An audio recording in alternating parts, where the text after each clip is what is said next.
Be confident, be bold, be authentic, but don't forget to take action. This is Ordinary to Badass, where our stories empower women to step into the spotlight of their own lives and pursue what they're truly passionate about. It's time to step into the arena and become more than just extraordinary. It's time to become a badass with your host, Marie Sonneman.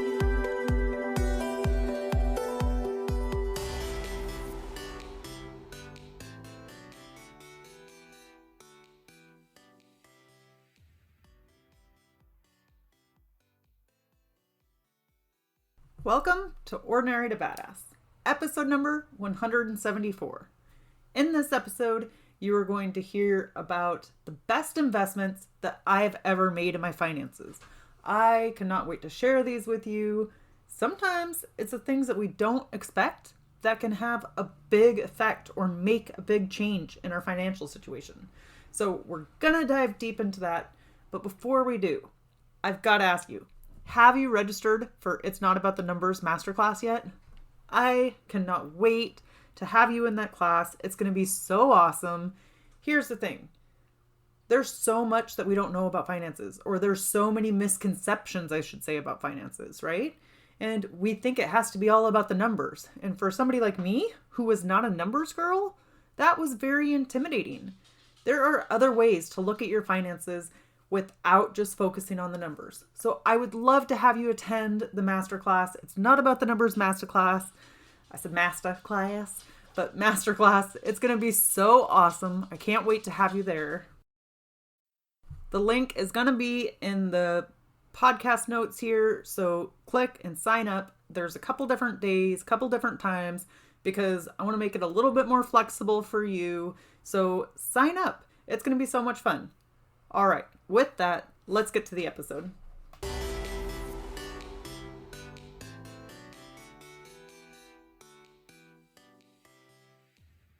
Welcome to Ordinary to Badass. Whether you're ordinary or badass, I am so glad you're here. Today, we're going to talk about the investments that I've made in regards to my finances and how they've had a huge impact. All right, let's just jump right in, dive right in. I'll tell you about it. Two people that had a big impact were Ruth Soukup and Dave Ramsey. All right, let's talk about Ruth. Ruth, total badass. She used to have a podcast called Doing It Scared. She also has a book called Doing It Scared. And back in the day, I read her book, and she was in financial problems, or she had overcome financial problems, I should say. And I'm trying to think of what that book's name was. Okay, it was either Living While Spending Less or Unstuffed. I feel like it was Living While Spending Less, but it could have been either of those two books. But in there, she talks all about this organizing, which I've never been great at organizing, but she said it in a way that seemed so simple. And then she also talked about finances and how doing Financial Peace University, which is a Dave Ramsey course, how that absolutely changed her life, changed her marriage, changed things for her. And so, like I said, she put things in a way that seemed so simple. And it made me believe that I could do it too, which is amazing, right? So I was very nervous, very uncomfortable with money and finances, and I knew that mine were in a bad place. But I trusted what she said because it seemed so simple, not the finance part of it, but like everything else she said was in a way that I could understand, or how she described her situation and getting out of it, getting out of financial problems, I could resonate with. And so I was like, well, she did it and it worked for her, so it'll probably work for me too. But when it comes to money, there seems to be the skepticism. Like, are they going to take my money? Is this a scam? Is this just something they're going to do to get my money? And then that's it? Like nothing? They're just going to take my money and then I'm going to be out money. I don't want to put money in something that's not going to have a return. And, you kind of go down this rabbit hole. It's like one thing after the next, and there's all this distrust. At least I felt that way with money. And I just was worried it would be a scam, something like that. But when I heard her, I trusted her because I had followed her work for a while and had gotten some results from it. So I went all in. But reading that book totally changed my life. and gave me the courage to do Financial Peace University. And so if you haven't heard of FPU or Financial Peace University, that is Dave Ramsey's course, and you can do at-home classes and just watch it online, or you could do, and back in my day it was DVD, or you can go to classes in person where a bunch of people are there. Like if you're associated with a church or something, sometimes they're held at a church, sometimes they're held at like an apartment complex or any type of conference room facility. Somebody could host them. So you just look online, Financial Peace University, and find out if there's a local class. So I did that and paid off $106,000 in just under 2 years. Absolutely game changing. So yeah, it's sometimes if you want to make a change, you have to take a chance. You have to take a leap. You have to do something that you've never done before and learn things that you haven't learned before, right? Or learn them in a new way. And so taking that leap can absolutely be a game changer and change your finances forever. All right. Another thing that has had a big impact on me and my finances is mastermind groups. You may have heard me talk about masterminds, but let me tell you what Wikipedia says it is, just in case you're not familiar. A mastermind group is a peer-to-peer mentoring group used to help members solve their problems with input and advice from the group or other members, or from the other group members. The concept was conceived or coined in 1925 by Napoleon Hill in his book, The Laws of Success, and described more detail in his 1937 book, Think and Grow Rich. I cannot talk today. Think and Grow Rich. That's one of his more popular books, is Think and Grow Rich. In his books, Hill discussed the idea of mastermind, which referred to two or more people coming together in harmony to solve problems. So, to me, a mastermind group is a group of like-minded people. It can be a business group, or it could just be any problem that you're trying to solve. So maybe if everybody in the group has been through a divorce, that's what they're trying to solve, is life after divorce, right? It can be any topic. It can be a mastermind about finances. You choose, you can create your own mastermind too. But here's the deal. A mastermind is a group of like-minded people going for the same type of goal. It is good to be around people who have the same dreams, goals, and desires that you do. They can help you to up-level your thinking in your life, in your business. It has helped me so much. There are so many things that I probably never would have done, including this podcast, if I didn't join a mastermind group, because they help you believe in yourself and see the things that you are capable of that you can't see see for yourself. Or they can gently point out mistakes or things like, oh, maybe instead of this, you try this, like give you different ideas. So a mastermind group is huge. It's so cool to have a group of people who have your back and love and support you. So definitely think about joining a mastermind or creating a mastermind. If there's nothing like that around you, create one. All right. Something else that has helped me so much is hiring coaches. Coaches are amazing. They can absolutely help you with your finances, and it doesn't just have to be a financial coach. But some of my coaches have been Kathy Heller. She has the podcast Don't Keep Your Day Job, Ray Edwards, Jeff Goins, Allison Bird. They have completely changed my thinking, helped me open up to a new way of being and a new way of thinking, which has been so helpful. And really, all of this has gotten me into like self-development, self-care, and self-love, and knowing myself in a different way than I knew before.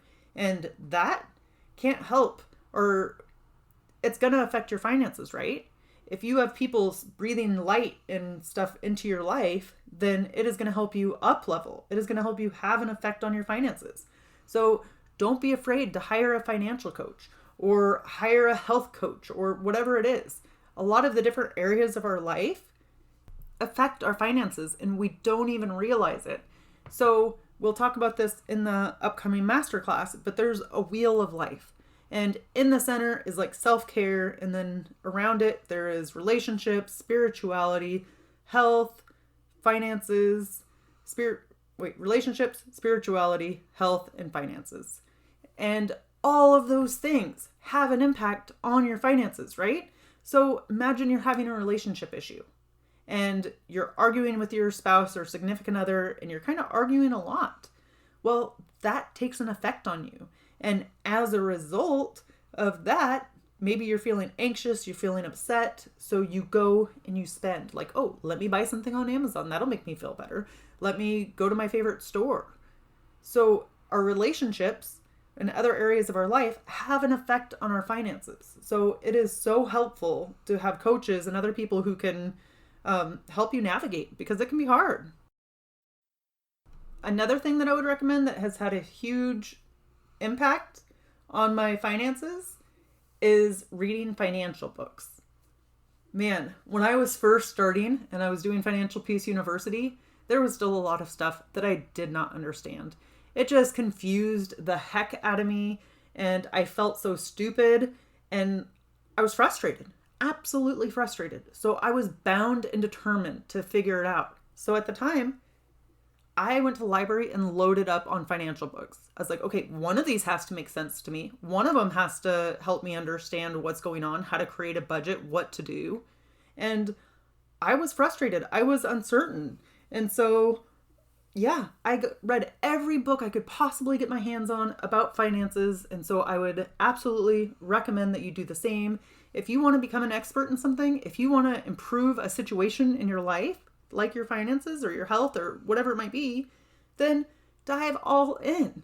Go check out all the books at the library about that subject matter and read everything that you can get your hands on. Now, I don't remember every single book that I read in the beginning. I could tell you I read a Dave Ramsey book, and then more recently I read Kyle Cease, The Illusion of Money. Now, those are two wildly different perspectives on money. Absolutely different. But it's good to look at. It's good to look at what one person says, what another person says, and then say, oh, but what would work for me? And yes, I'm a firm believer in going all in on one plan and following what one expert says to a T. But I also think that we need a lot of options, or we need to have diverse information, right? Because it's good to know what different people are saying and figure out what is right for you.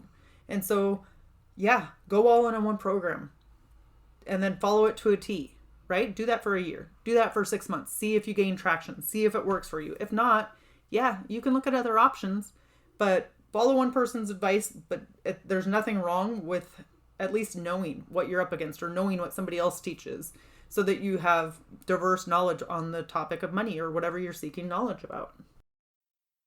Okay, this one's going to sound funny, but gratitude practice. A gratitude practice is something I've doubled down on, especially in the last 6 months, I would say. And I've struggled with it in the past. Absolutely struggled with it. It seemed to be hit or miss. But gratitude practice is an investment in your finances, because we often buy, and then forget to appreciate the things that we have. And so before I got out of debt, I was spending money all the time. I was buying on Amazon. I was buying on Groupon. I'd be like, oh, that's a good deal. I got to have it. They're never going to have this deal again. And I would buy stuff from Groupon or Woot or wherever. I would just buy on all these websites. Mainly Amazon or Groupon. But I would be looking for good deals where I would think it would satisfy my pain, but it didn't. So I would get packages in the mail and I would never even open them.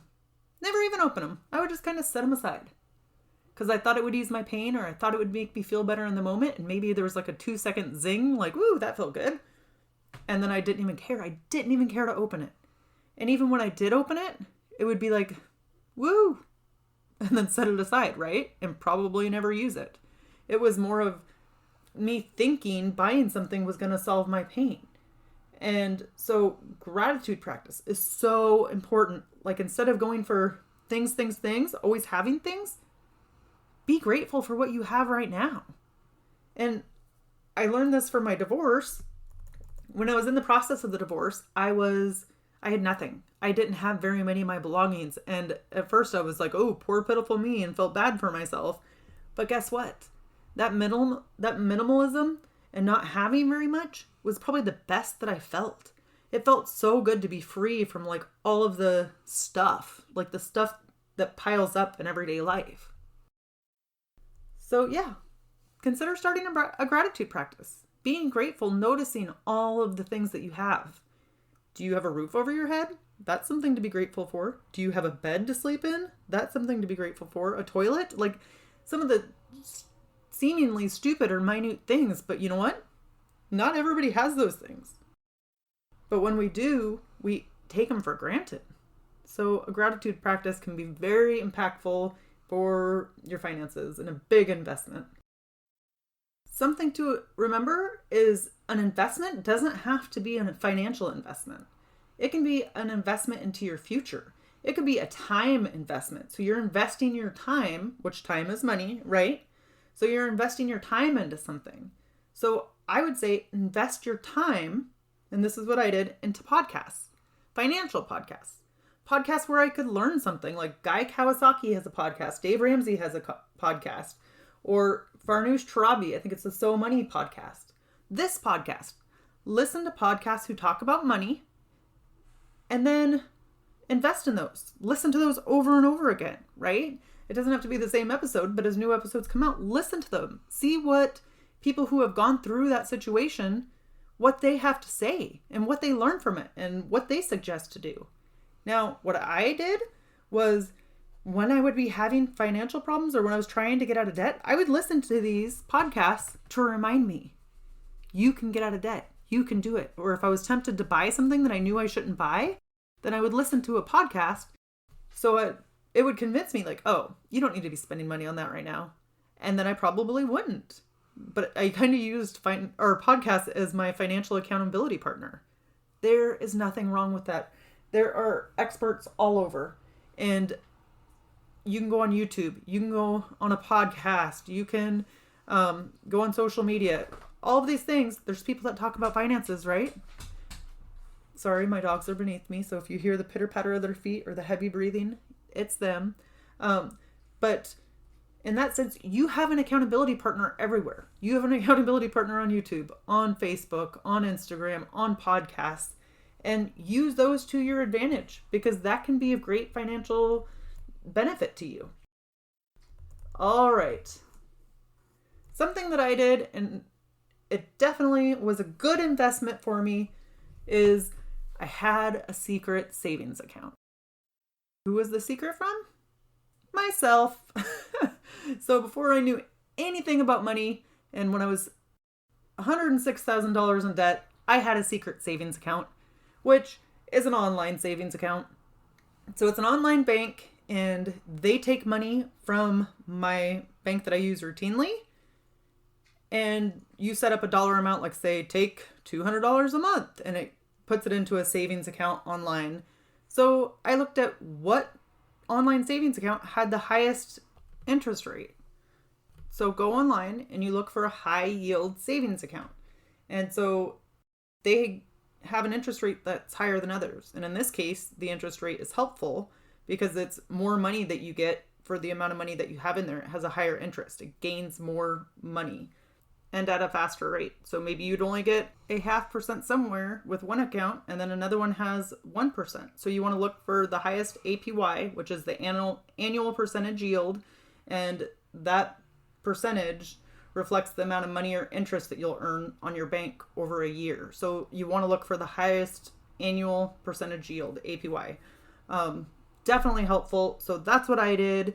And this was before I knew anything about money. So kind of look at your circumstances. If you're out of debt, it might be a great option for you. When I did it, it was before I had any plan to pay off debt. I just knew I needed to save some money. So I did have some money in savings, not a huge amount, maybe $3,000 or $4,000, because that's the only way that I could figure to save. So although I had $106,000 in debt, I had this $3,000 or $4,000 in cash, right? So I could immediately put that towards like, okay, part of it is my emergency savings account and the rest go towards debt because I created a plan. So yeah, it's cool. That was one of the best investments I made at the time because I knew nothing about money, nothing about paying off debt, and it helped me kind of get the ball rolling. But if you're out of debt, that's also a good option because it just automatically will put money into that account and you don't even have to see it. So right on payday, I do it every 2 weeks on payday and it takes it out. And so it's like I am used to not having that money. And it's not in front of my eyes. I don't have a debit card I can go use for it. So it helps to save money. And I would recommend that more if you are out of debt and you just want to save money and have it going into an account to where you don't see it and it's just going to continue to grow interest for you, because that's always helpful. All right, let's do a quick recap. I threw a lot of stuff at you. I hope that it was helpful and that you can implement some of these in your life today. So things that helped me, the best investments that I made with my finances were through some experts like Ruth Sukup and Dave Ramsey. By joining a mastermind, that was helpful for me. Hiring coaches to help me. Reading financial books, any financial books that I could get my hands on. Having a gratitude practice, just being grateful for what you have today. Having a time investment of listening to things like podcasts. And then a secret savings account. Okay, so I'd love to hear from you on the gram. Hit me up on Instagram at Ordinary to Badass. I want to know, have you done any of these things? What has been the biggest investment for your future, for your finances? So I'm at Ordinary to Badass on Instagram. I would love for you to take a screenshot of this episode and throw it in your Instagram stories and tell me what your takeaway was, what you're going to start implementing in your life, or what you already have implemented, what has been helpful to you. I want to continue the conversation.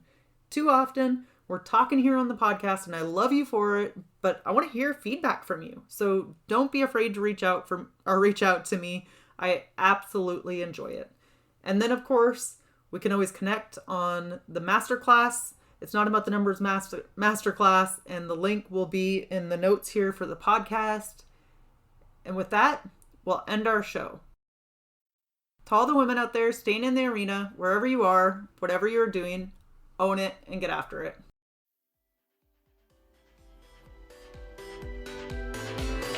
Now that you've listened to this episode of Ordinary to Badass, we want to hear from you. Go to our website, ordinarytobadass.com/podcast, and submit your own experience on how you took your life from ordinary to badass and get the chance to be on a future spotlight episode of the show. That's ordinarytobadass.com/podcast. While you're waiting for the next episode of the show, wipe off the sweat, dust off the dirt, and get back in the arena.